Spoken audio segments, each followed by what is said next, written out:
Good evening, everybody. VideO'Mealy here. The VideO'Mealy Gaming Emporium is now live on Twitch. Dun, dun, dun, dun. Okay. Tonight we're going to play some Game Boy memories. So I've got a list of some classic Game Boy titles from my childhood. And I'm really excited to play. We're going to start off with Super Mario Land, as you guys can see here. But I've got just a small list of some titles. I'm going to just fix the screen here and kind of centralize it for you guys.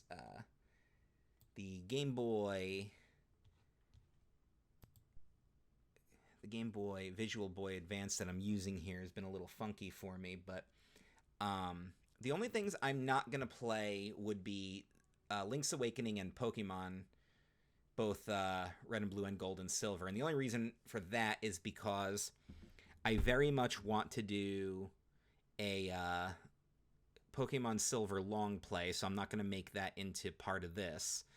And I'm really big right now on wanting to... Something's up with the desktop audio. Is there any feedback coming through on you guys? Just turn the volume up real loud. Doesn't look like it. I want to do a long play for Pokemon, and the Link's Awakening thing I'm avoiding because Link's Awakening Remake on the Switch I'm going to do a full stream of. These Thursday night streams are going to break the Super Nintendo Project, of course, and I'm going to kind of play whatever I want. I do still prefer the retro games over the modern stuff, and I might do some extra Super Nintendo content here, but it's just making sure that I'm live on all fronts, and it looks like I am. But my big thing tonight is I want to just kind of get back in tune with the old Game Boy. So we're going to play a little Super Mario Land.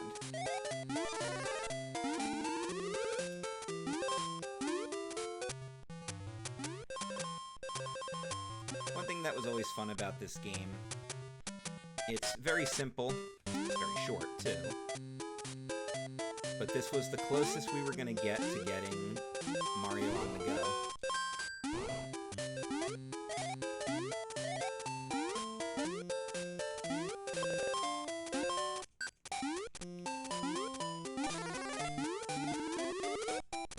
Fire flowers. This is a Super Ball.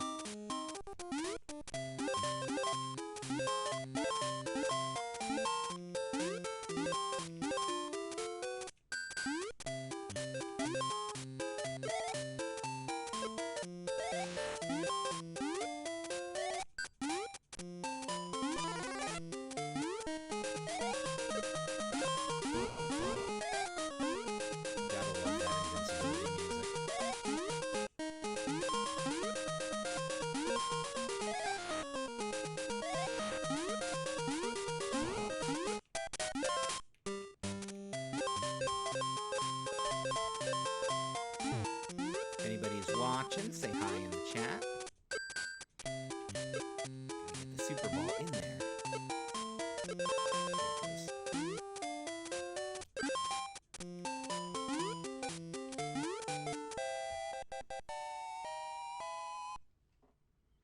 Scaling drives me nuts in this game.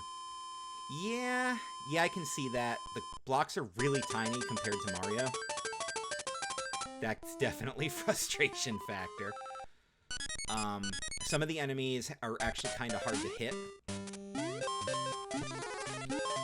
And that's always been kind of a problem, too. And hello, HH2 News. Thank you for joining me.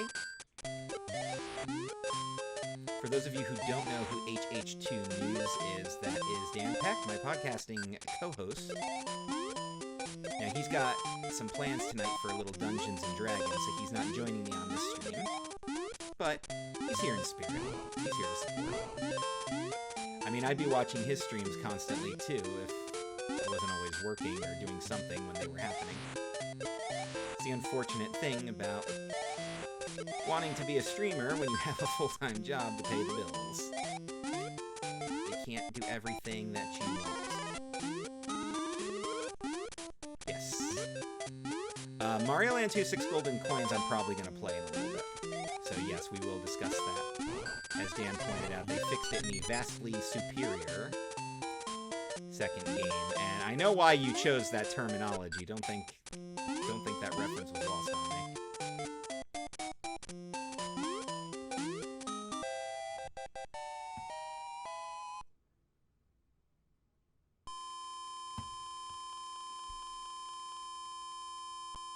Really? HH2 News says 6 golden coins might be his favorite Mario game. Bold statement. Let's see. Well, conversation piece has certainly began.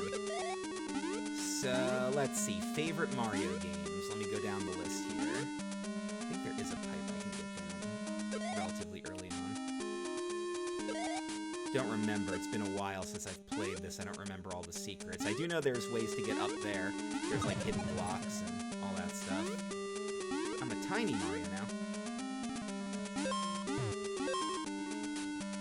Almost a dead Mario. Okay, so let's see. Maybe World. Yeah. Side-scrolling only. Nothing N64 and other than... Okay. Alright. Well, we're having the conversation now, so let's discuss. Best 2D Mario game. It is really hard to argue against Super Mario World. I do think in a lot of ways that is the best 2D Mario game. I understand there are a lot of people who hold on to Mario 3 as their favorite. I do think Mario World does actually beat Mario 3 for no other reason than the save feature. I think the save feature was critical to the evolution of these games, actually. I'm gonna just say, yeah. Save feature for sure. Mario 3 and Mario World, when it comes to 2D side-scrolling Marios, are probably the best. Nothing against the new Super Mario Bros. Series. Those games are a lot of fun, and it's great to have 2D platforming Mario again. But when it comes to just the classics, I think you really can't go wrong with World or 3. But that's not to say that 6 golden coins doesn't deserve contention. In fact, honestly, the only thing truly negative about 6 golden coins was the fact that it was a Game Boy game. That's not necessarily a negative, per se. What it more is just like, well, yeah, it was a Game Boy game. Oop, messed that up. That's okay. So, before we had other ways to play Game Boy, before, Super Game Boy was invented, you could play it on your TV and all that stuff, it could actually be quite difficult to play some of those games just because of the small screen, the limited lighting, and everything. And I could see that being a factor that could work against it, but that's the only factor I could come up with. Yes, I am aware that new Mario started on the DS, because I do own the new Super Mario Bros. Games. They are very fun. The second one is kind of lame. It's about coin grabbing. It's way too easy. You basically are really overpowered in it. Honestly, there are parts of the game that aren't even fun because they're too easy. I'm not saying that I need Super Mario Dark Souls or anything, but like... Game audio too loud? Okay, I'll fix that as soon as I get to a stopping point. I do think I did have it up pretty loud. Thank you for pointing that out, Dan. I will fix that right now. So I had that at a 20. We're going to turn that down to a 10. Okay. Trial and error, guys.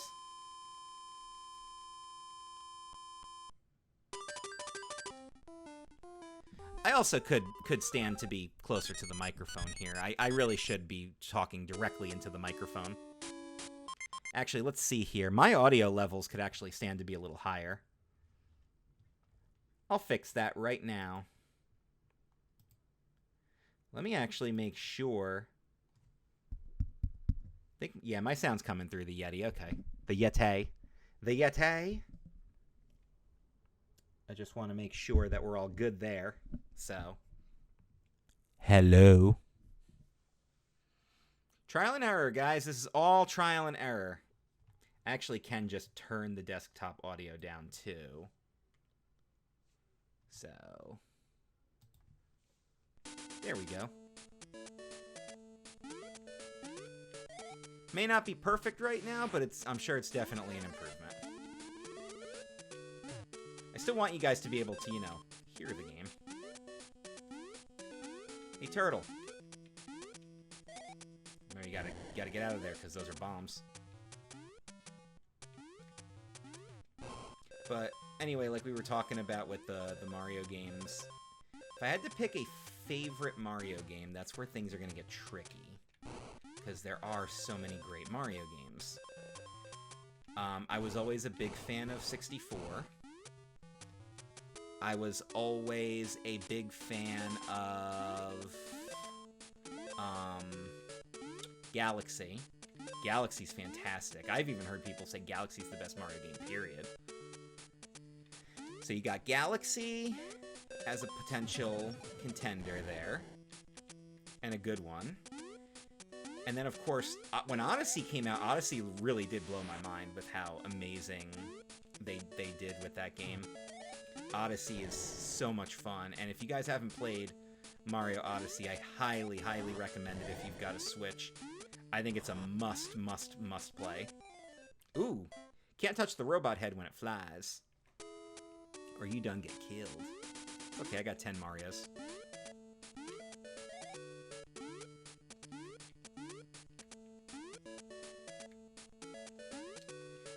So yeah, that was a... Oh! I thought I was ducking there. Oh, you know what? I don't think you can duck as Small Mario in these games. That's like a new feature. I absolutely love Mario Maker because of all the fan levels that you can experience. Really adds so much replayability to that game because no matter what you do, you're always going to have something to play.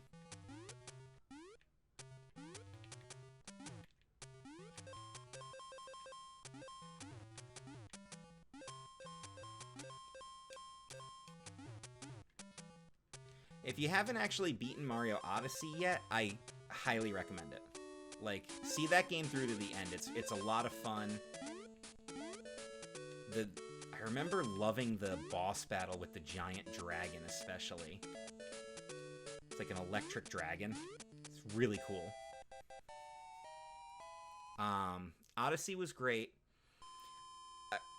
So where we're basically going with this is where do 6 golden coins factor in? I might actually pinpoint it as being in contention here. Legit. I can see 6 golden coins being in contention. Again, short game, but really fun.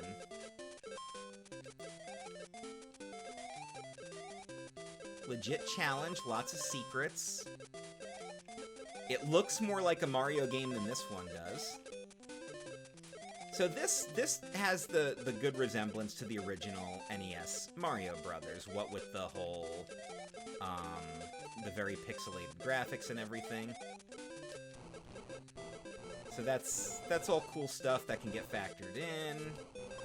But then you also have to factor in other things too. With 6 golden coins, with all the graphical improvements and everything, the game is even more like a Mario game in a lot of ways. Because it looks better, it plays better. It has more classic Mario enemies in it. It even has the final boss of this game in it. He's a boss in one of the lands. Tatanga! Not to be confused with Tatanka. What's also fun about this game, granted, some of these lands are kind of weird and everything, but you can't tell me it's not fun to play as Mario in a submarine. Blasting seahorses. Giant seahorses. 6 golden coins is, 6 golden coins does introduce Wario, and Wario became a staple. Also, there's some history about Wario, about how he's actually, like, related to in the situation, which I always got a kick out of. He's not just an evil doppelganger Mario. He actually has, like, Some kind of a relationship factor. I don't remember what it is. I'm sure somebody can look that up.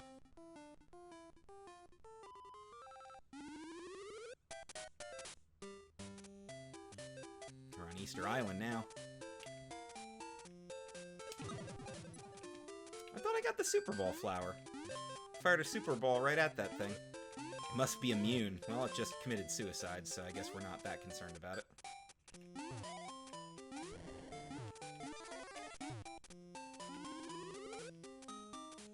Well, fantastic. Dan, you have a good Dungeons & Dragons game. Thank you for joining me for a short little while here. Always appreciative. So what other Game Boy games can I play? Like I said, the idea of tonight was supposed to be Game Boy memories. I'm starting off with Mario Land because obviously that's one of the classics. Now we all know that Tetris came packaged with the Game Boy. Big factor of why it sold so well. And again, Tetris, such an easy pick up and play game, even for a portable system. 6 golden coins, for sure. Link's Awakening and Pokemon were true staples of the Game Boy. But like I said, I'm only avoiding them over the simple fact that I want to give them much more attention than just a quick, oh, this is just a memory thing.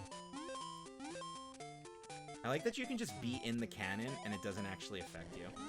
Oh, hello.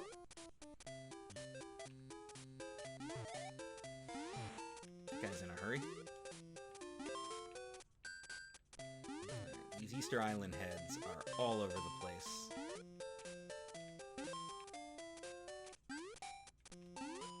Jeez. Ooh. Missed my timing there. Got eaten by a turtle. Damn, am I all the way back at the beginning? Oh no, I'm at the running guy. Alright, that's not so bad. That's another thing. At least these games have checkpoints. Playing some of these games, these old games, with no checkpoints. So I mentioned this during my Super Nintendo stream, and I'll mention it again because I think it bears repeating.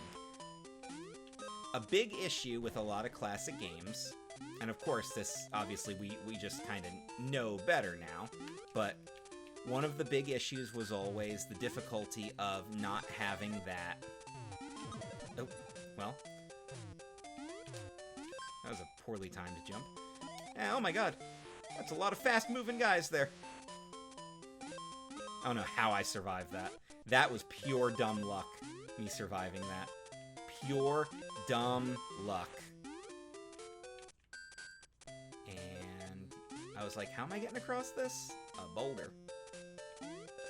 That's a really long stage, I feel like.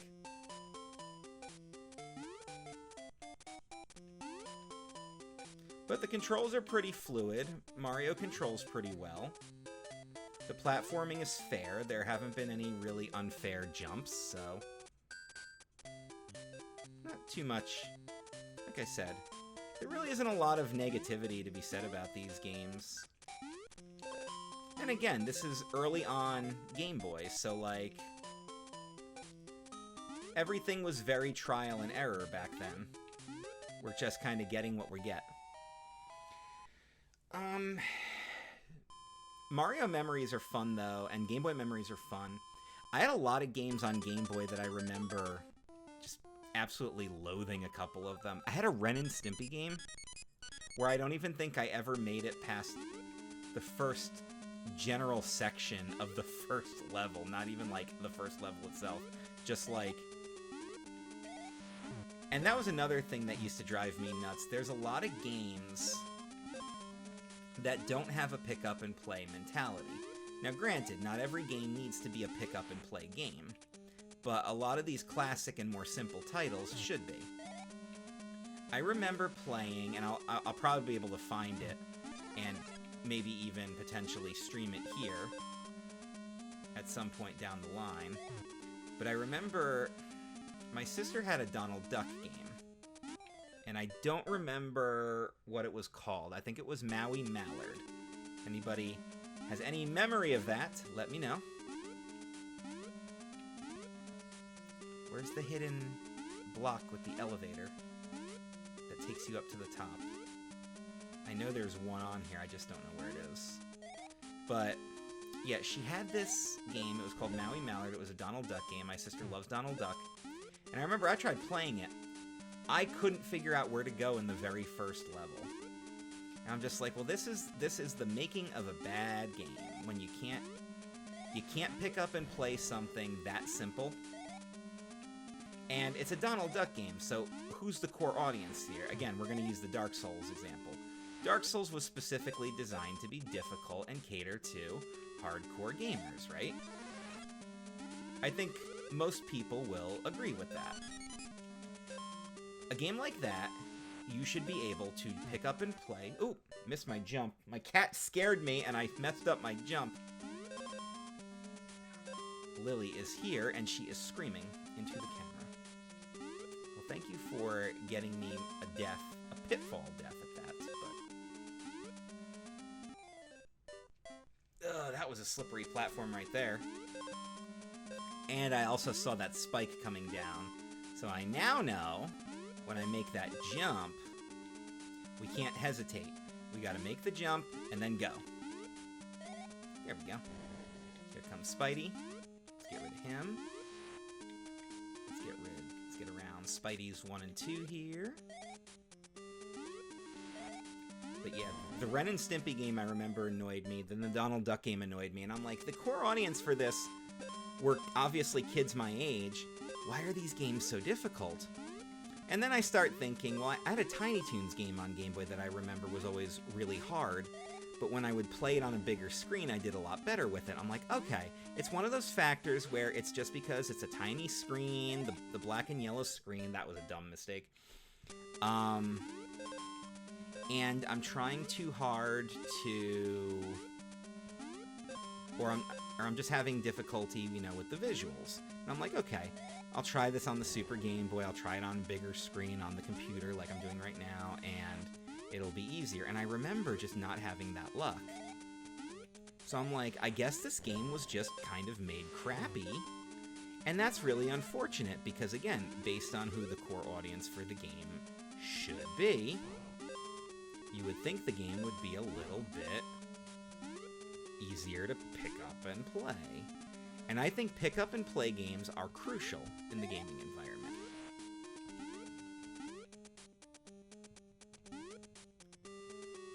Like a simple Game Boy game like this, I shouldn't even need the instruction manual for this. I should be able to pick it up, figure out what I'm doing, and just go for it.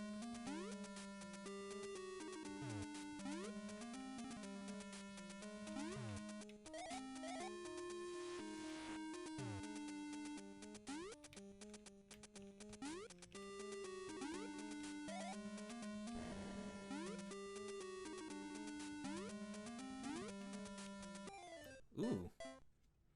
I think I misjudged that. I was trying to get on the second donut, and I got on the first one, and that fell, and I wasn't prepared for that, because I thought I hit the jump properly. Ooh, hit the ceiling that time. You gotta really watch this level. Again, short, simple game, but you keep doing stuff like that, you're gonna have a short, simple game.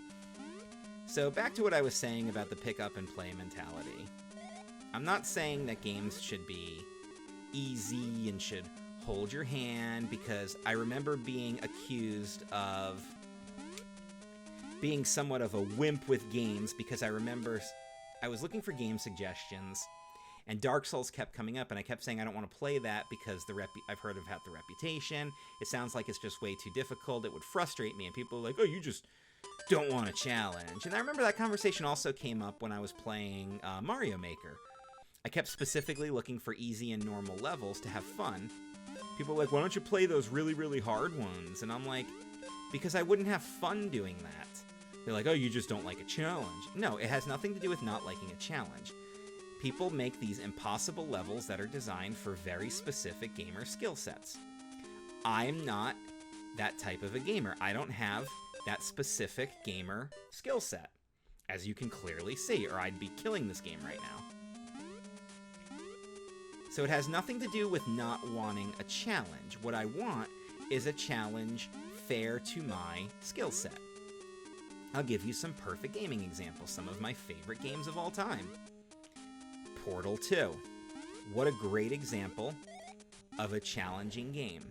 It's a puzzle game with an action element, and it definitely requires you to think quite a bit and think outside the box quite a bit.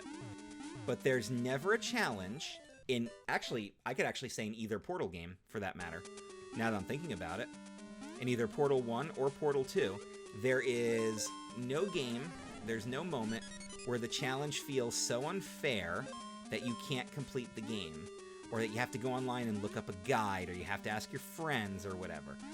It's a perfect challenge of a game. Not many games can actually say that.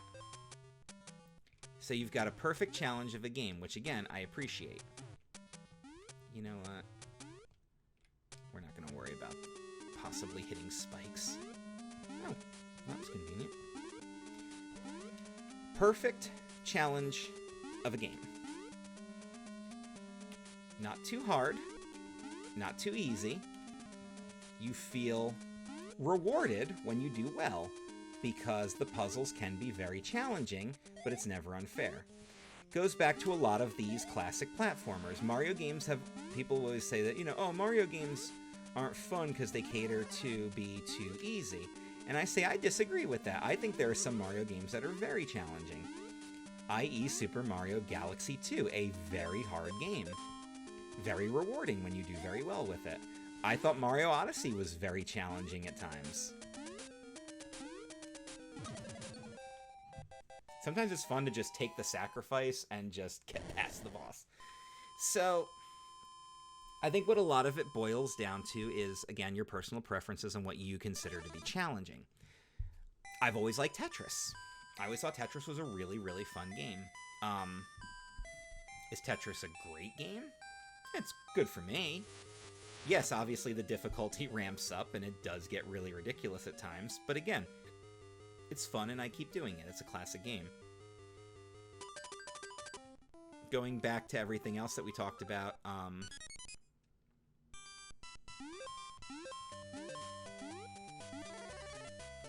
some other games that have like that fun classic element to them. How about the Grand Theft Auto series? Those games aren't easy. You know, even like Grand Theft Auto 5.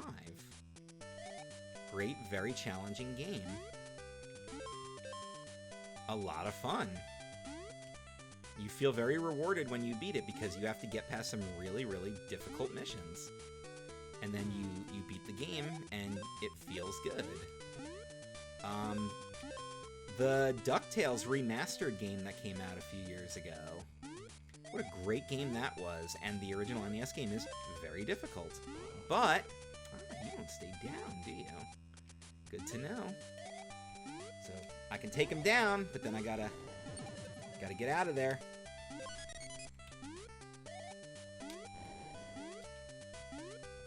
Can't stop the samurai.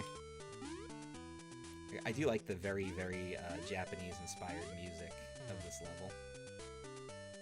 But this guy's a jerk.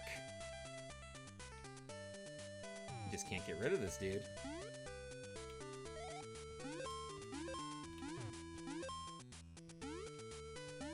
All I'm trying to do is get a dang power-up. How about the Zelda games? Those games can get really challenging at times. But what a great reward when you actually finish one. It's a great feeling. So it has nothing to do with games being too difficult for me. I want a challenge that I feel like I can tackle. If I can't tackle a challenge in a game, and a game becomes too hard, inevitably you lose interest, right? You ever rage quit a game before? Every single person who has ever played a video game in their lives has rage quit at least one game. And you're lying if you say you haven't. You've definitely rage quit something and been like, yep, we are done. We are done. This is no longer fun.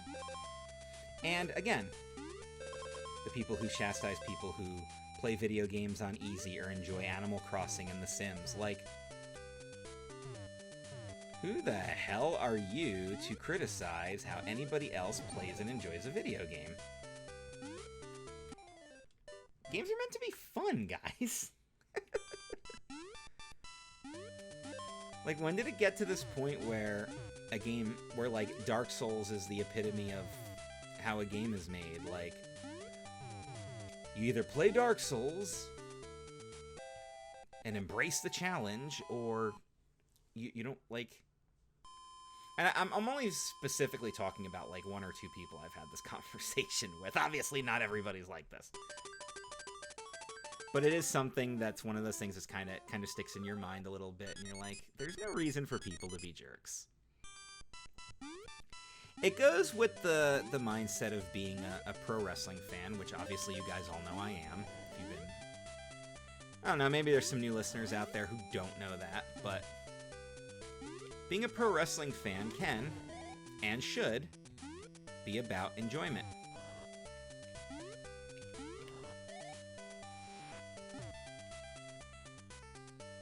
So, like, and we take a lot of crap as pro wrestling fans, still to this day, even though wrestling is much more mainstream and much more accepted than it ever was before. You know, going back to, you know, obviously, yeah, it was accepted in the 80s when it was on a hot boom period, and then the 90s everybody was watching because of Stone Cold Steve Austin and everything, but, like, then here comes the whole... Oh, dumb timing, I was too engrossed in getting the mushroom, and of course, the old flower got me. But yeah, like...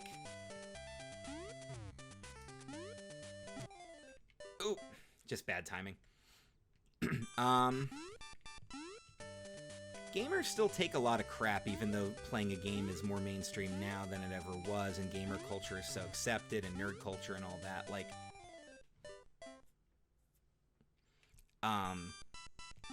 why do we have to turn on each other? That's always been my thing, right?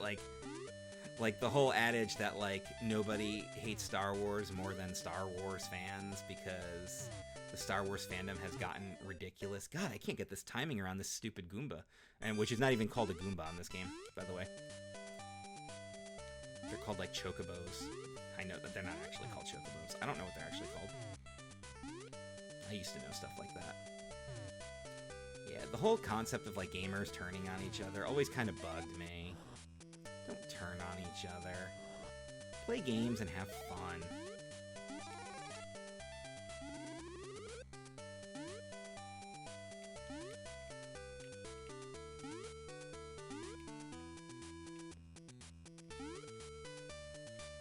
Playing games is supposed to be fun. Yeah, I'm having fun right now. I'm not great at this game. I've died quite a lot of times on some very, very simple jumps. But I'm not going to rage quit it, because I'm having fun. And so long as I'm having fun, I'm going to keep playing the game. Which is, in my humble opinion, how it should be. Oh, there's nothing worse than a pitfall jump, or a pitfall death. Honestly, pitfall deaths I think are worse than enemy deaths. Because, again, that's one of those, it's an insta-kill. Oh, you got perfect health? Don't matter. You fall down a pit? You done. You done, baby.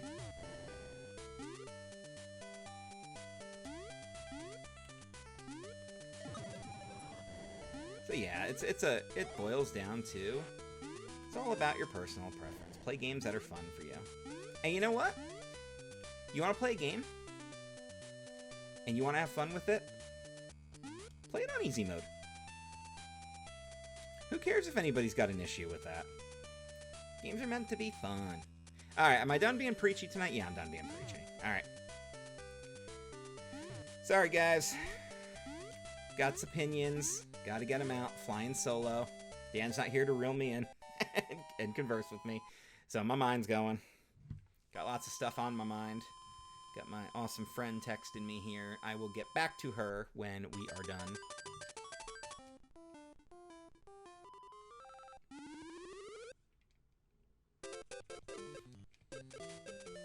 Come on. How much fun is it to play as Mario in a plane shooting things? How many other games have Mario in a plane shooting things? Come on. Now, here's something I do remember from the Mario Land instruction manual. These birds are called chickens. No clever Japanese name. Not that the other names were ever clever or anything, but, like, I know that, like, the turtles aren't called Koopa Troopas, the Goombas aren't called Goombas. They all have, like, a name. But one thing I distinctly remember, they're just called chickens. And I always loved that. So what is that thing? It's a chicken. Oh, does it have, like, a cool Japanese name or anything? Nope. Chicken. It's a chicken.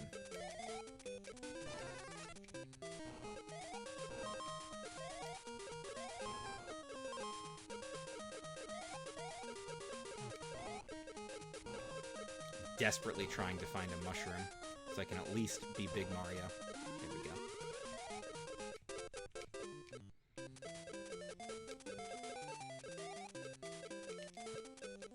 The worst part is having to hang back to try and get your bearings.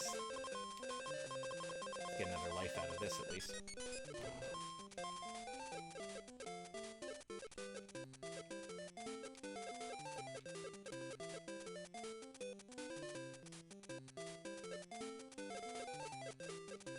I'm very, very cautious that there's going to be something waiting for me on the other end.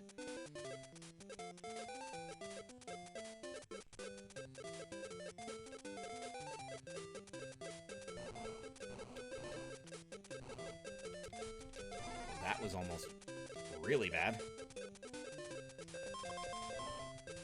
Don't you punch at me?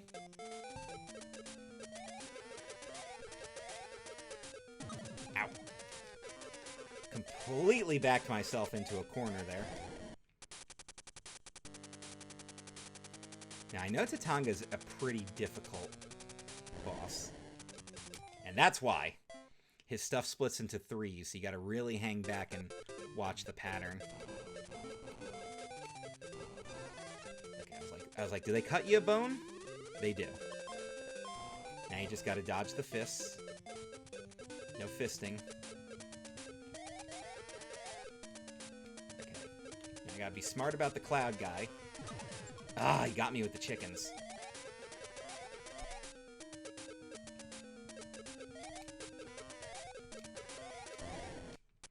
I still gotta face the big boss as Tiny Mario.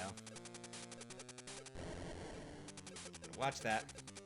Just gotta watch the patterns. Just watch the patterns and dodge. And just keep firing endlessly. Eventually you gotta hit your mark, right?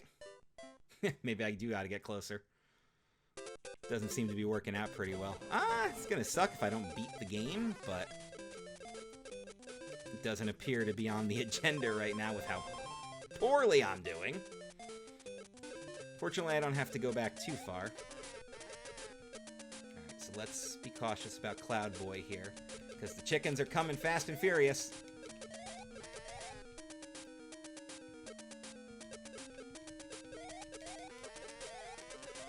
Spam him! Spam him! Alright, at least now I can face him as Big Mario.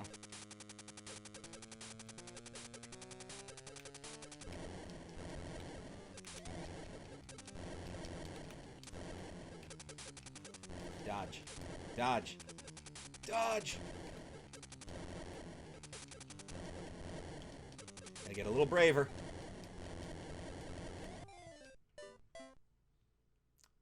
Am I shooting him or am I trying to, like, land on him? I feel like I didn't do any damage there. Oh, no, the fist got me. See, now I'm getting overzealous because I've died so many times. This is where I always mess up in video games.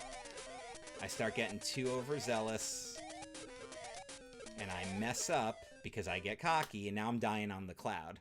And I got 2 lives left, so this has always been my biggest flaw as a gamer. You get ahead of yourself, and then, well, you all see where this is leading. Leading to my inevitable death. But even if we don't beat this game, we're gonna play some more games, so Thinking about jumping into Mario 2 to give that a little love. I feel like I would want to dedicate more time to it. But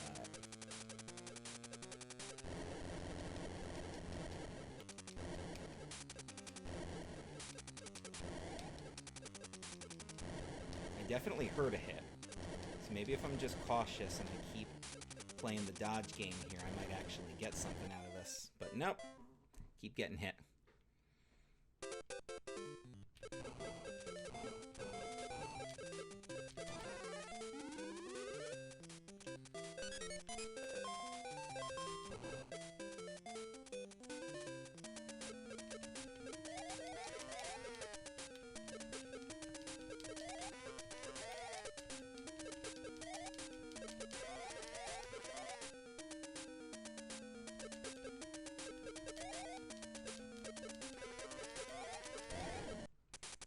I always love some of the enemies in Mario games. It's a cloud firing chickens at you.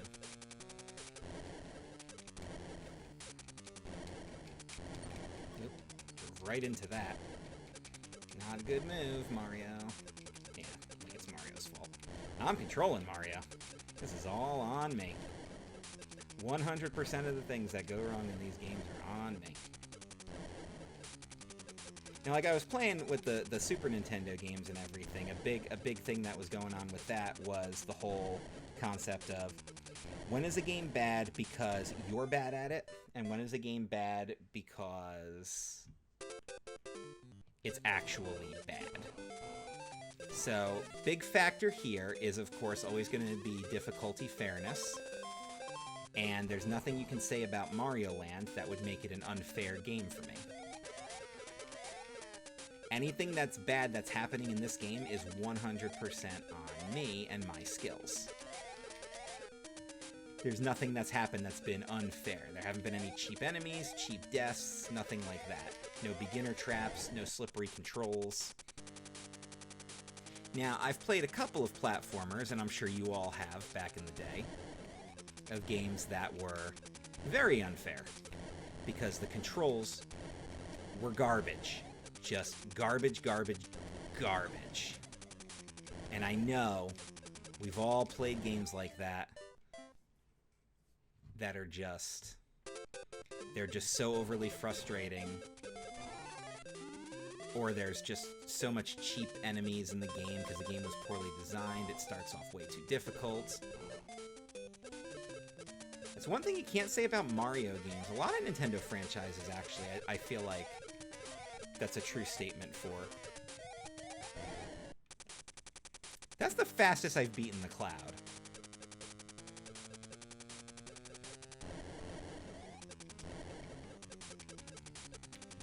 Now, I know I hit him because I heard the sound effect. But again,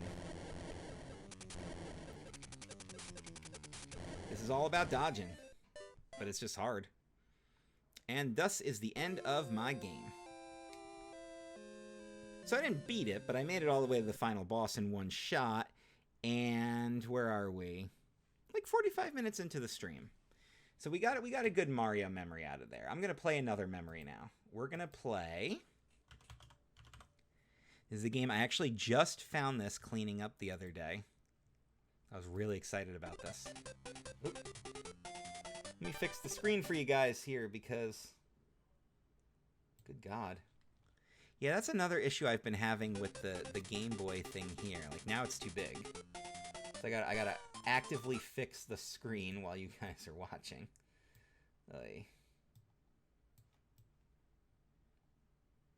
Keep having this problem. Only seems to happen with Visual Boy, though. The other ones seem to be okay.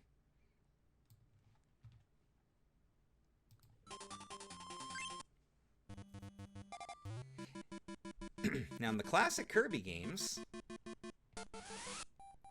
before they fleshed Kirby out and everything, one of the big things was there's no abilities in this one. He just flies and absorbs enemies, and that's how you attack.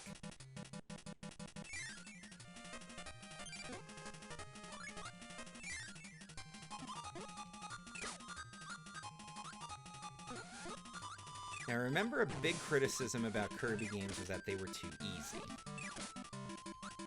I'm gonna say...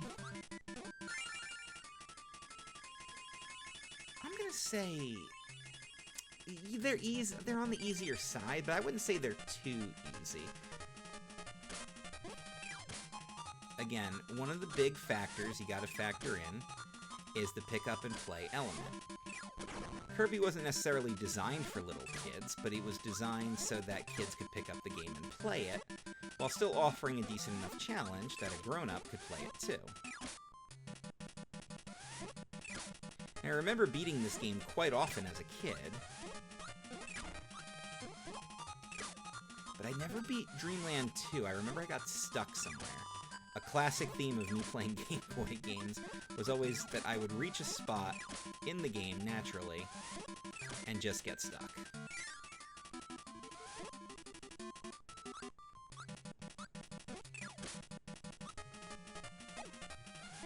I also appreciate Kirby as a character in general because I relate to Kirby.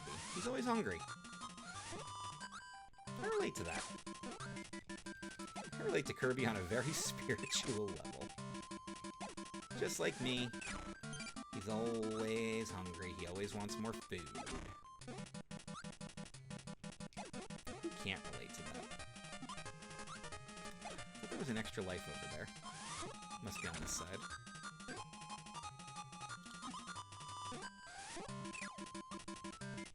Or there's nothing.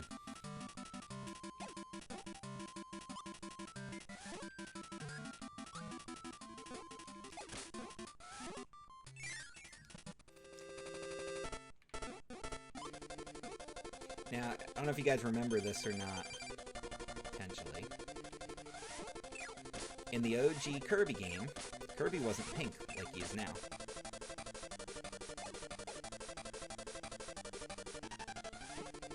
Kirby was actually white. He was white.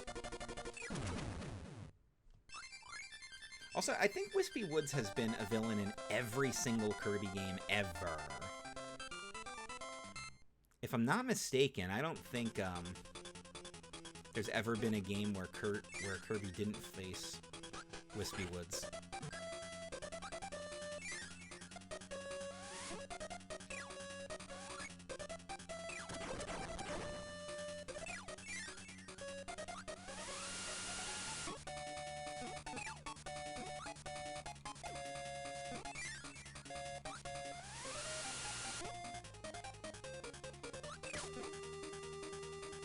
I kind of dig the fact that the mummies in this game aren't like actual mummies, they're more like ghosts of mummies. Kirby always did have a couple of pretty unique villains.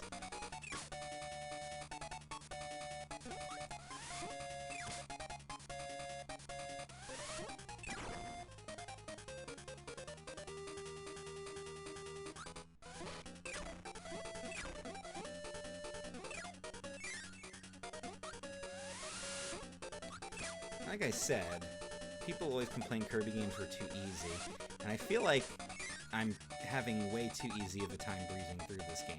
So now I'm getting concerned, like, so where's the part where I get screwed? And the game just becomes freaking impossible. Because it's gotta be coming.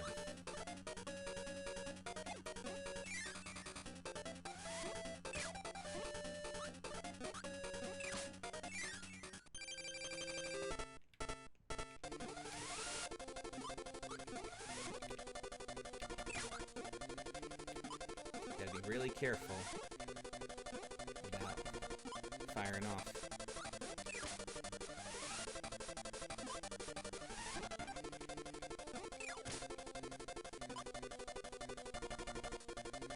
This is another one where you gotta pick your spot.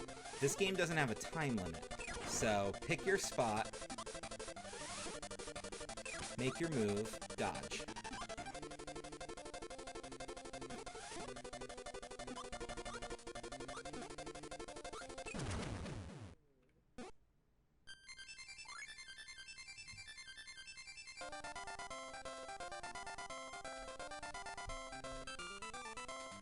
So I have the what's it called? 51 Games, or, yeah, it's Clubhouse 51 Games. I was thinking about getting that one going, getting the Switch hooked up. We can play that, play every single game that's on there, and that could be a lot of fun, too. There's lots of stuff that I already know how to play, and then they instruct you on the things you don't know how to play. So, like, if you don't know how to play backgammon, or mahjong, or anything like that, they instruct you. Very helpful.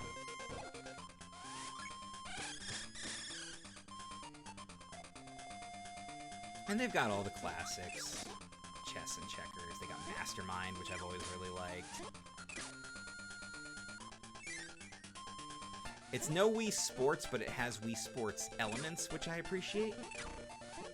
Like, you can go bowling, and you can play tennis and baseball. It's like toy versions of it, but it's still cool that it has that stuff.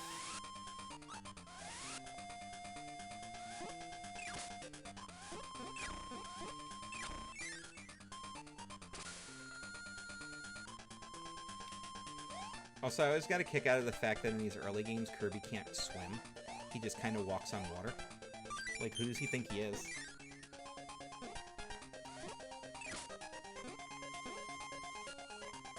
A name that's banned on this channel, because we don't talk about that stuff.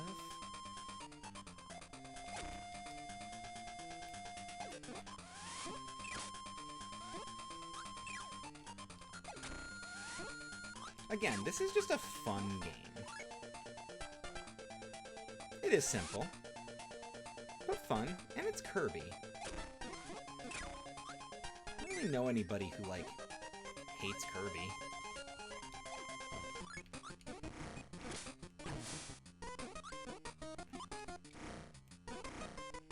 This is like the closest thing we get to abilities in this game is Kirby just freaking frying everything in sight with his spicy food. One thing I always thought was really funny and a clever touch to the game was the fact that when you go in water, you douse the fire, and suddenly the spicy food doesn't work anymore. Just kind of funny. Oof.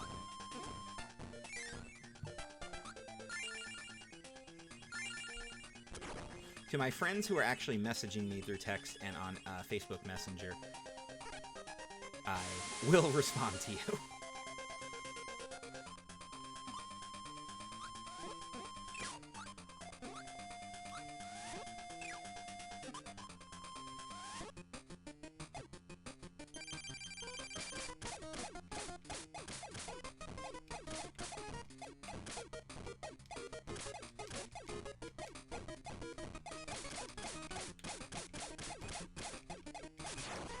Now, one thing that I love, one of my favorite games of all time is Kirby Superstar. Now, I've played Kirby Superstar so many times that I can kind of breeze through that game too. The first area is actually kind of a recreation of the original game. They do green, so they have wispy woods, but then they do these islands here. Instead of that weird Zeppelin boss, you actually face the bosses from the castle. And then after that, you face Krakow, which is... Honestly, I think he might actually be harder than the actual fight with King Dedede at the end of the game. Krakow's actually a pretty challenging boss. And I'll give them credit for making a really hard boss in this game.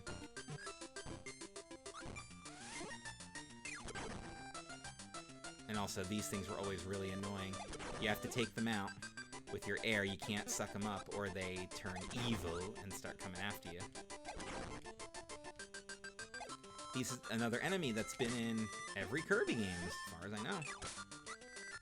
So what's the best Kirby game? Well, I'm partial to Kirby Superstar.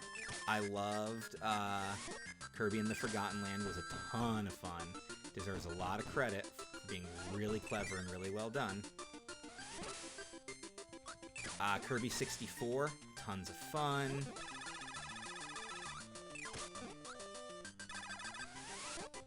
Now, I haven't played some of the newer Kirby games like Epic Yarn or The one where you gotta use the Wiimote to make, like, the rainbow passages. I never played that. Not the Wiimote, the Wii U-mote, which, again, you know, whatever you want to say about the Wii U. The Wii U did have good games on it. The console itself was kind of a failure in a way, but good games on it.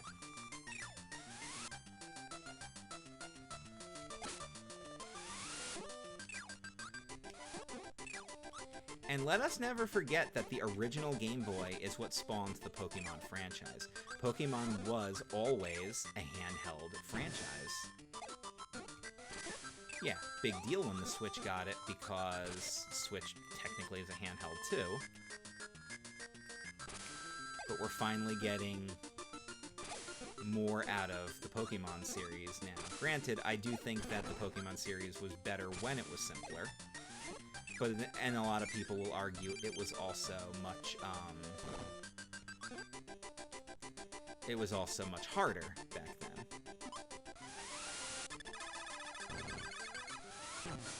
And I can absolutely see that point of view. Not disagreeing with it under any circumstance. Now, will I lose my last life before I defeat the baddie? Nope. I got 1 health bar left, but I beat the mini-boss, so at this point, I'm just trying to stay alive.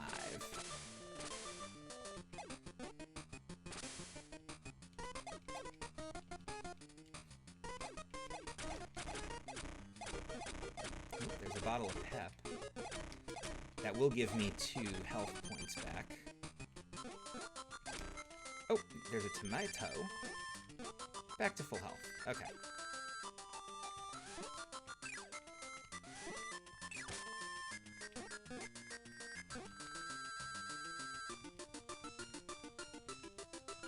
I know a big complaint was always that Game Boy had games that were too short or too easy. I can understand that to a degree, but again, Link's Awakening was actually a pretty long game if you didn't breeze through it. Like, the remake, I kind of breezed through it pretty quickly, but I've also, because I played Link's Awakening so many times, I knew where all the secrets were. So even all the stuff that they improved and fixed on and made easier, or even to some degree harder,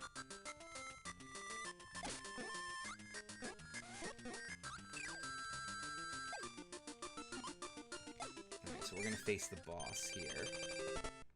And this is actually a pretty challenging boss, because he's got electric attacks. He does that, so you have to be ready to dodge him.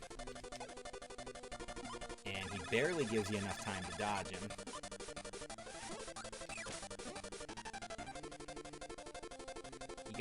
You gotta pick your spots when you're facing Kracko.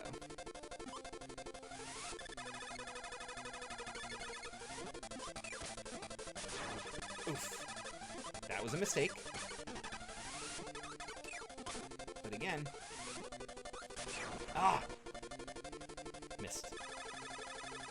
Now, I've got the advantage. I've got 1 health bar left.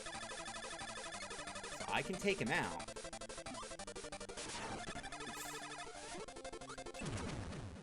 Use that invincibility power. Get your last shot in. And do it.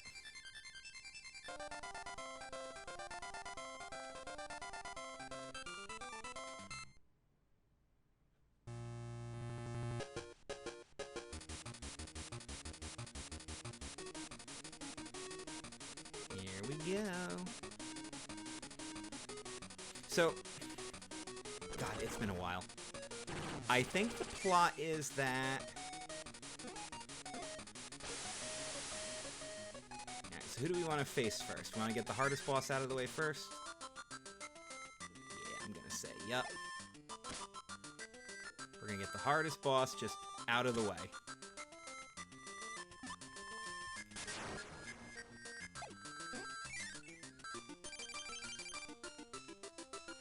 What was I gonna say? God, my train of thought's awful.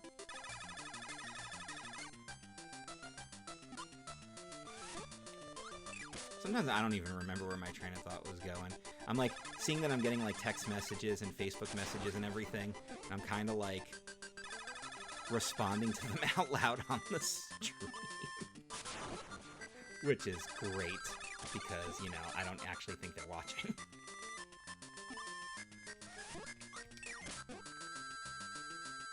And he's being a little unfair right now, because he's given me too many easy shots here.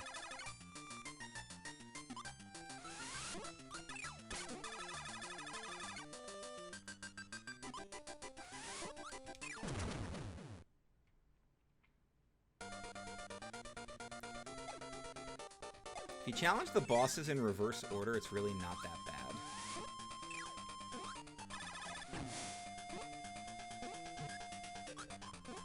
Ah, got stuck there. I was almost a little leery about going down for a minute. I'm like, is that what they want me to do? It's actually a lot tighter than you realize.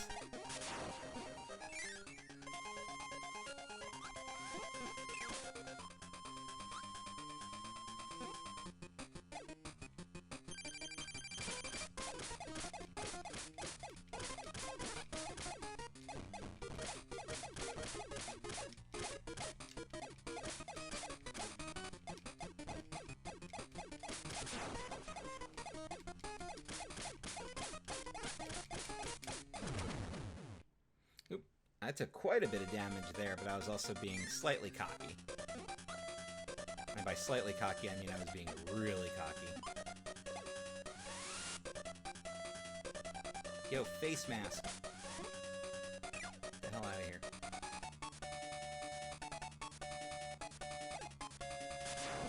That Kirby was like breakdancing, I dig that. Again, this is all about picking your spots. You want to try to get rid of one at a time. The one with the bow is the one I'm focused on.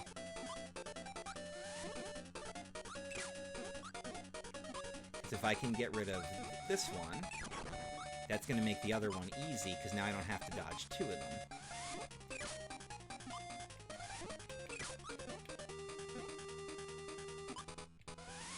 Again, all about picking your spots.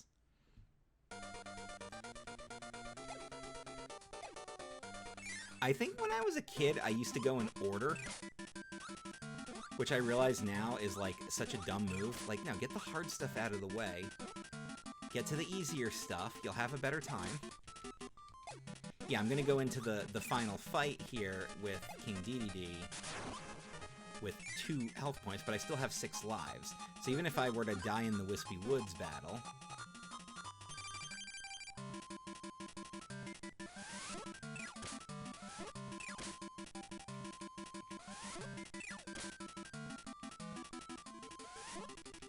He didn't even take a shot at me.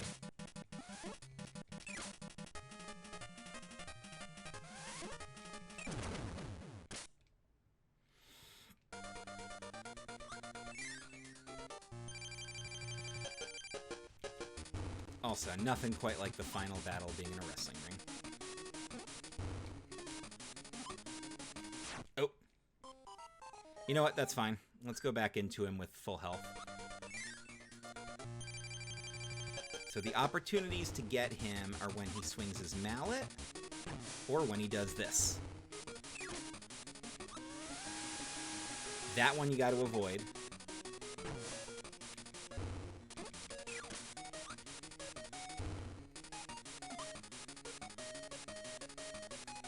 He's not that difficult once you figure out the pattern.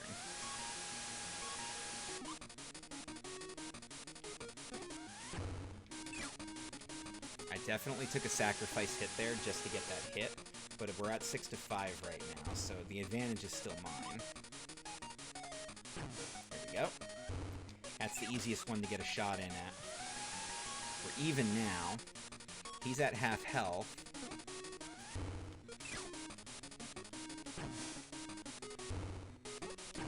Oop.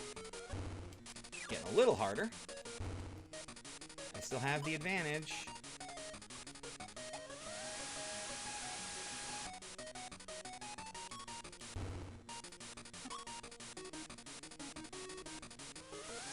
Not giving me an opportunity to get him. Can you blame him?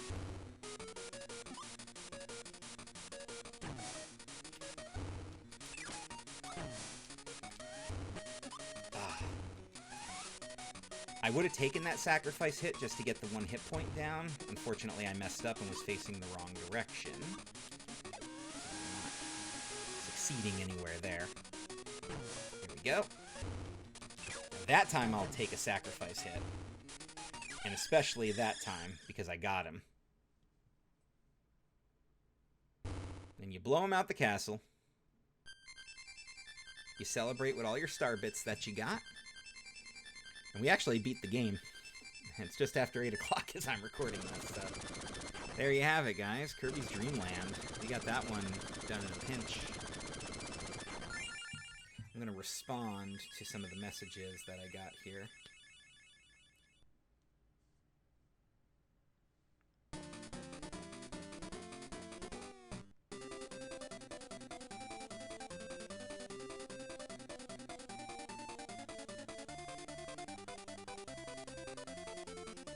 I love games that have good ending credits. Not that this one's great as like a visual, but music's actually pretty cool.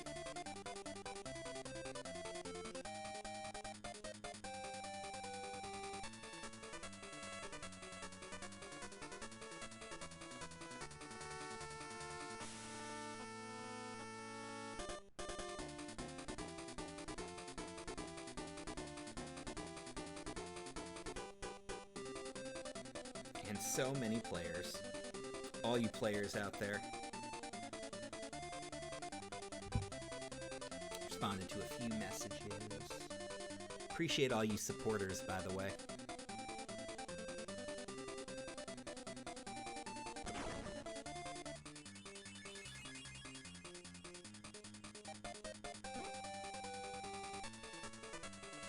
So I don't want the stream to go too long. I don't want these streams to be huge, but the fact that we beat Kirby's Dreamland is fun. You get a new adventure, which is always fun too. What we're going to do is we're going to kill the stream tonight with one last game, and we're going to play... Yep, here we go again with this weird sizing issue. Yeah, I'm sorry I haven't figured this out, guys. I don't know why it keeps doing that. But you know what? I'll just manually do this. Nope, we're not doing that.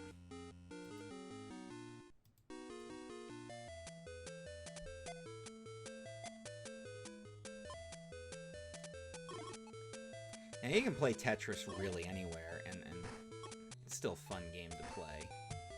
Now, here comes the ultimate question. Is Tetris timeless? Or no? That is a question. I feel like that could go one of two ways. I think there are some people who would say that yes, Tetris is a game that transcends time and all that stuff, and then there are going to be people that will tell you that no, Tetris, it's boring, it never ages, it never ages, blah, blah, blah. But then I think about like different ways that Tetris games have been released over the years, and on the Xbox 360 I had a game called Tetris Evolution, and then on PlayStation, on PS5, because I got the PS Plus, there's a Tetris game I've been playing, and now I can't for the life of me remember what it is, but it's always been really crazy to me that Tetris essentially has always been released, re-released, and while they've added to it, they've never destroyed the core gameplay. And that's something that I think is really important, because going back to like what made some of the other Nintendo classics great, like Mario and Zelda and everything, like yes, they are trying new things now. Breath of the Wild, for example, tried a lot of new things with Zelda. And I know some fans will say Breath of the Wild is in fact the best Zelda game, while there are still plenty of people who will stand by Majora's Mask, Link to the Past, and of course Ocarina of Time. Other games do factor in there. I'm not ignoring the other ones. I'm just saying, what are the common Zelda games that you hear about when people are discussing what's the best Zelda game? You hear about those games, right? You hear about Link to the Past. You hear about Ocarina of Time. you hear about Majora's Mask.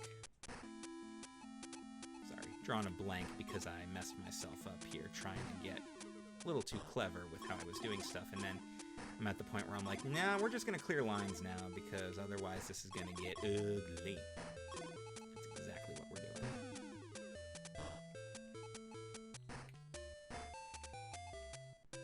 Now, what do a lot of those Zelda games have in common? They all tried something new but kept the core gameplay fun.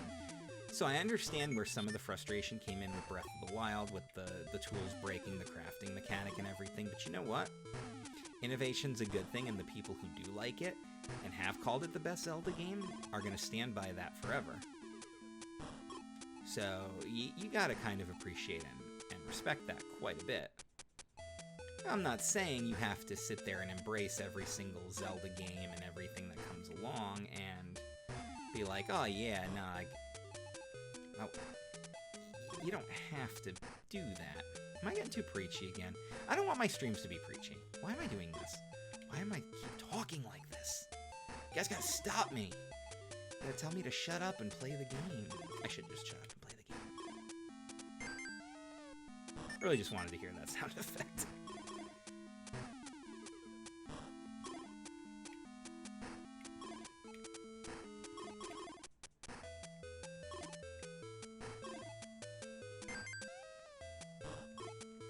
But what I've appreciated about Tetris games over the years is that they do find ways to innovate and improve, so it isn't just the same dropping blocks and figuring that stuff out. There are a lot of changes that have gone into the games, and some of the more innovative elements have made the game very, very fun to try, where they will add in challenges about...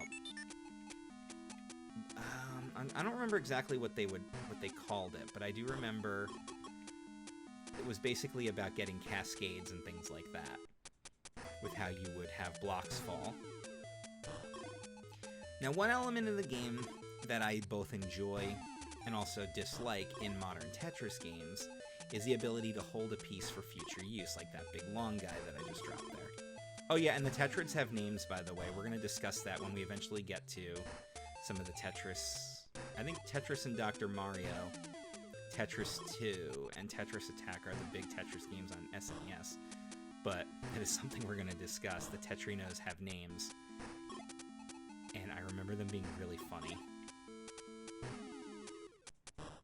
One's called like B-Boy or something like that.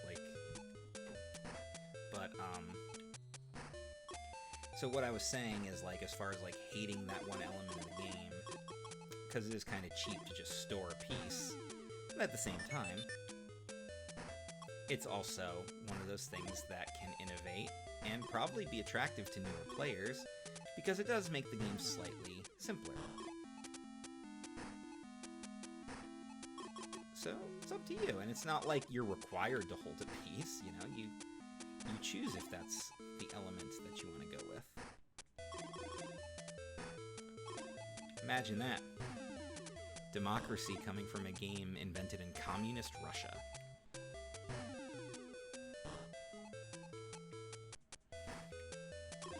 So, since this will be the last game of the stream, I'll give you guys a couple of news updates now, so we can get out of here when I'm done. I am going to look into testing out the PS5 streaming capabilities by playing it directly. I do have a capture card. A shout out to Mr. Ellis Holmes, if he's watching, who actually purchased the card for me as a donation to the CKCC channel. And I really do appreciate that, Ellis. The capture card is up here, and I use it very often when I do any streams involving the Nintendo Switch, because the Switch is a very easy system to grab and hook up. PlayStation's a little more complicated, you know, it being heavier. Plus, I got it hooked up to the big screen TV downstairs with the nice sound bar and everything. It's kind of like playing it down there. So as far as the streams would go, I do know that there are streaming capabilities where you can connect directly to Twitch on your PlayStation. It was something we did last time. So I'm going to test that out a little bit, and I'm going to try to get the streams to go directly from the PlayStation. Now, I won't be on webcam, which maybe for some of you is a good thing, but I am going to hook up the Yeti microphone and still be on microphone during play. It'll be easy. I don't know how the PS5's one is set up yet because I haven't tried it, but I do remember on the PS4, the chat box was up the whole time, so if anybody's texting in the chat box, it does make conversation really, really easy. So I do remember that. So that is something that I'll factor in too, and I will try to have more ample conversations with you guys, and maybe involve less involvement from Dan or anybody else as far as hanging out on microphone. Not that I wouldn't enjoy that, because I do enjoy the chat elements that Dan and I have when we do the Super Nintendo Melee stuff. Also because I've been podcasting with Dan for damn near 10 years now. So he and I just have that natural chemistry that's not going to go away. You know, we get each other, we know how each other basically talks and podcasts, for lack of a better term there. So that's why we've always gotten along really well, and that's why we still get along really well. And that's why I've enjoyed having him on the project with me, because he offers a lot of valuable feedback about the game while I'm doing the playing, and he's doing his own thing anyway.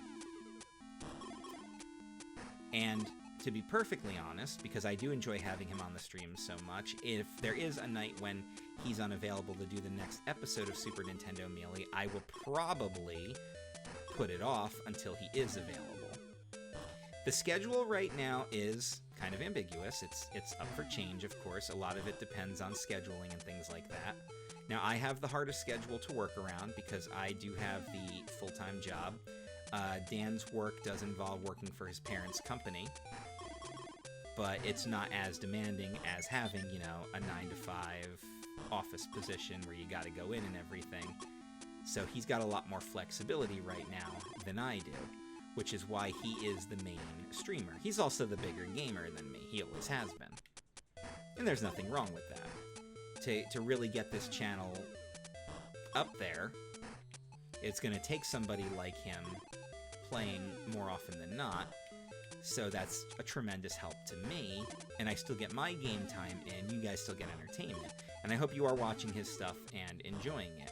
You know, I'm doing this under the assumption that you guys are watching both of our streams, but there's a good chance some of you aren't watching this who are watching his stuff, and possibly vice versa too. But I encourage you to give everybody a try, and honestly, support streamers in general, because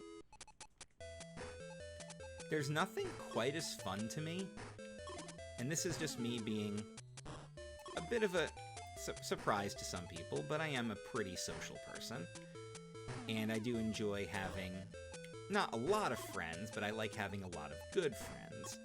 And one of the most fun things for me isn't necessarily what I'm doing, but who I'm hanging out with. I have more fun doing what you would say quote-unquote is boring or mundane with a good group of friends than doing anything by myself. Even something that might be considered to be enjoyable. Yes, there are always going to be some things that I do want to do on my own because I don't want to be held down by somebody else, like, to be selfish, but if you go to, like, one of the theme parks where I used to work at, if I'm going with a friend, there's a good chance that I'm going to end up doing stuff that they don't necessarily want to do, and vice versa, and that could have just be avoided if we went on our own dime. Now granted, yes, I have a ton of fun doing stuff like that with my friends, but it's not a necessity in life that I have to do those things with them. Again, a lot of stuff ambiguous. Let's talk Tetris a little bit here while we start wrapping up, because, you know, I'm not going to be able to keep this streak up forever, and eventually the lines are going to catch up to me, and I'm going to be done. So, one of the fun discussions has always been, what's the best version of Tetris? And a lot of people go back to the original NES one, and they specifically go for the officially licensed Nintendo one and not the unlicensed Tengen one. And I think a lot of that just has to do with the music, the color scheme, and the classic feel. Tetris is also a great game for anything involving two-player. Now with the Game Boy era, you couldn't really do a lot of two-player stuff unless you had the link cable. And I did have a link cable, and I used it mostly for this, and I used it a lot for Pokemon trading.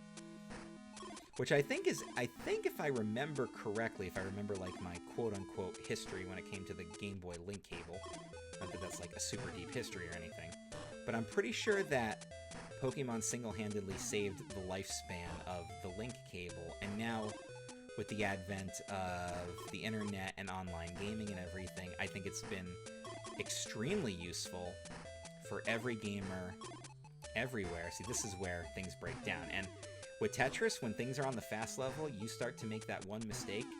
Once things break down, they break down very quickly. So I've only got a few minutes at best left of this session. But yeah, I do remember the link cable sort of like revitalizing. Oh, there's the mistake, guys. This is where it's all done. Because now I can't get in there to clear that area. So at this point, we are done. And that's all it took. One mistake. Because I'm not getting in there. And there it is. At level 13, 139 levels. Very good. I'm not going to worry about putting a score in. We're going to close out of this. And we're going to wrap up here. Thank you guys for watching. Please continue to support the stream. Follow the schedule. Watch Dan's stuff. Watch my stuff. And you can always go to YouTube and watch the stuff later. So we appreciate that. And patrons of CKCC Online or just Club Kayfabe in general, patrons, of course, do get first priority to all of our video content. So they'll get to see this first. I'm going to upload it, and then they'll get to enjoy it for a few days before it goes public. So if you do eventually miss a stream, you can watch it the day of if you are a patron, or you can wait a couple days and you can catch it later on YouTube. But hey, thanks for watching, guys. See ya.